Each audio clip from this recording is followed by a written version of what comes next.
There's this small town in Mexico called Zapotitlan Palmas, down in Oaxaca. You've probably never heard of it. Quiet streets, hardworking people, the kind of place where everyone knows everyone. And for 20 years, there was this cop everyone trusted. His name was Antonio Riaño. Kids would wave at him when he walked by. Families felt safe when they saw him on patrol. His colleagues, they all thought he was a good guy. Solid cop. Did his job. Nothing remarkable, but reliable, you know? But here's the thing. Nobody knew. Nobody even suspected. That badge he wore, that uniform, it was all a lie. Because Antonio Riaño wasn't just a cop. He was a fugitive, a killer. A man the FBI had been hunting for 2 decades. And the craziest part, he hid in the one place nobody would ever think to look. Behind a badge and the law itself. This is the story of how a murderer became a police officer and how 20 years later, someone finally caught El Diablo. Let me take you back. In December 19th, 2004, Hamilton, Ohio, it's a cold winter night where your breath fogs up in the air. There's this bar called the Roundhouse, and inside, people are drinking, laughing, and having a good time. Just another Saturday night, right? Antonio Riaño was a regular there. He'd been living in the States for a while, working, keeping to himself mostly. But that night, something went wrong. There was this 25-year-old guy, Benjamin Becerra. I don't know exactly what the argument was about. Maybe someone said the wrong thing. Maybe it was just alcohol and bad timing. But whatever it was, it escalated fast.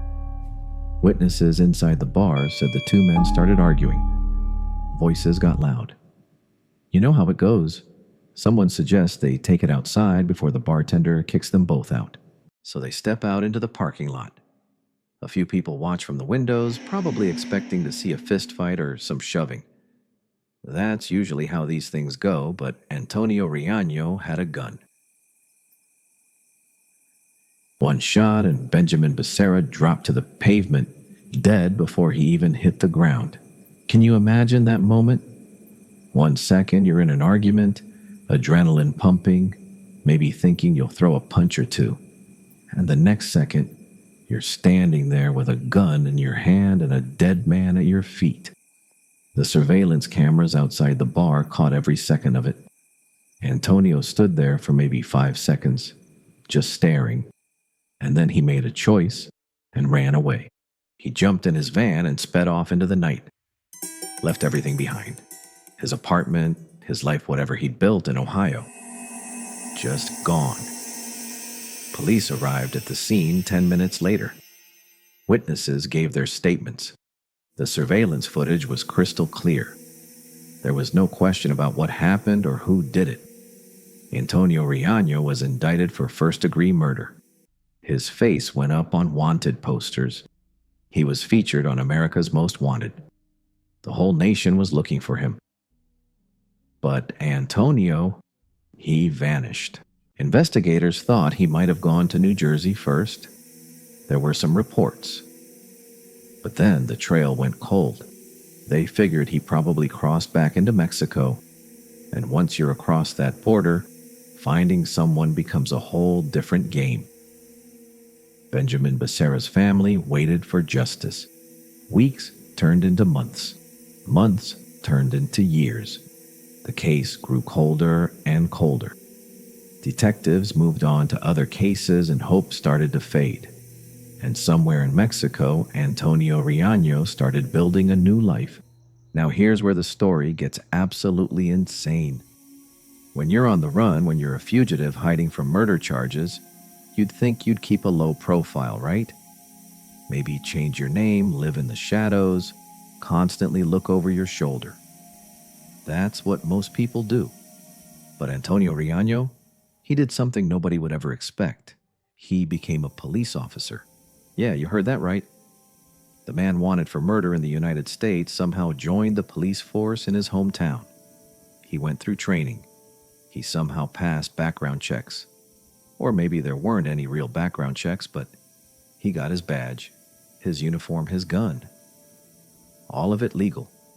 And for the next 20 years, Antonio Riaño walked the streets of Zapotitlan Palmas as a municipal police officer. He arrested criminals, enforced the law. He responded to emergencies. Families trusted him. Now think about that for a second. This man had killed someone in cold blood and ran from justice.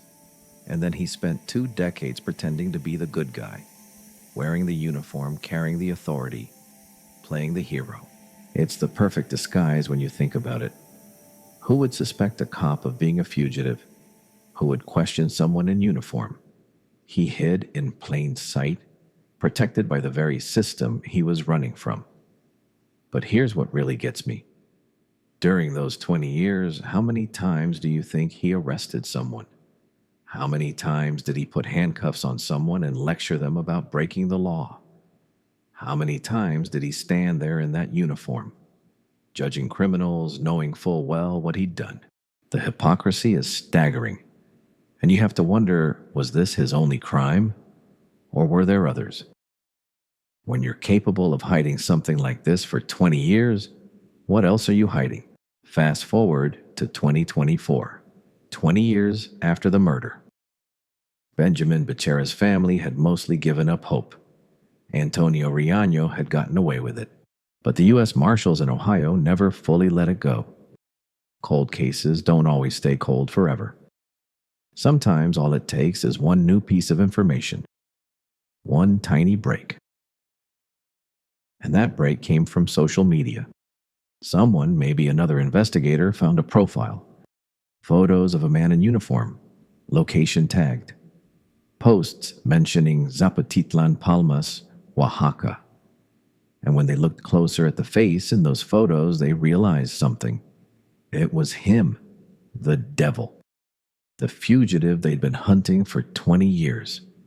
Right there in uniform, working as a cop. The irony is almost unbelievable, isn't it? He ran from the law, and then he became the law. And in the end, it was technology. The very thing he used to post about his new life that brought him down. The marshals coordinated with Mexican authorities. They put together a plan. A team surrounded him in Oaxaca. Every move was calculated. They couldn't let him run again. August 1st, 2024. Antonio Riaño was on duty that day. Badge, shining uniform pressed. Just another shift. He had no idea what was coming. They arrested him right there. The cop who was a killer finally caught after 20 years. Can you imagine what went through his mind in that moment? Did he know immediately what it was about? Or did he think it was some kind of mistake at first? 20 years of hiding, pretending of living a lie. All of it over. He was extradited back to the United States. Back to face the music after 2 decades. In court, bail was obviously denied. The guy had already proven he was a massive flight risk. He'd run once and hidden for 20 years. They weren't about to give him a second chance. The trial happened in June 2025. Prosecutors presented the evidence. The surveillance footage from that night in 2004 was played in court. Witnesses testified. Every detail of the crime was laid out for the jury to see. And honestly, there wasn't much Antonio could say in his defense. The evidence was overwhelming. The jury deliberated. I imagine those hours felt like an eternity for Benjamin Becerra's family. 21 years of waiting. 21 years of wondering if they'd ever get justice. Verdict: guilty. Sentence: 18 years to life. Benjamin Becerra's family cried in that courtroom. After more than 2 decades, they finally got their justice. It doesn't bring Benjamin back. Nothing can.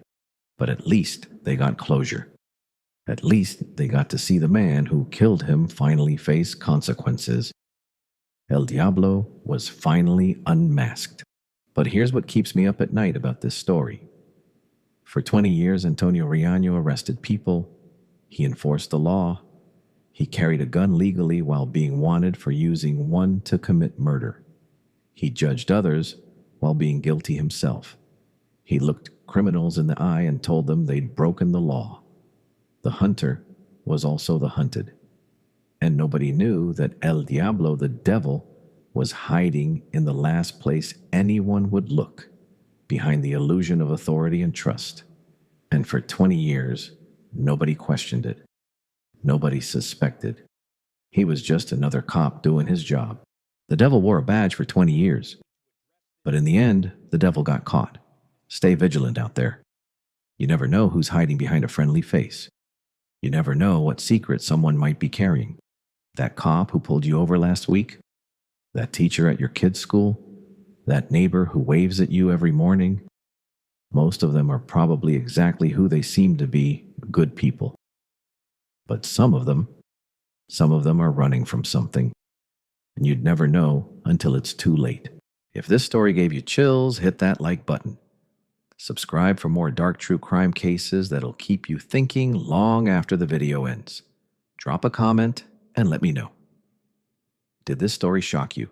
Have you ever met someone who turned out to be completely different than you thought? Until next time, stay safe out there.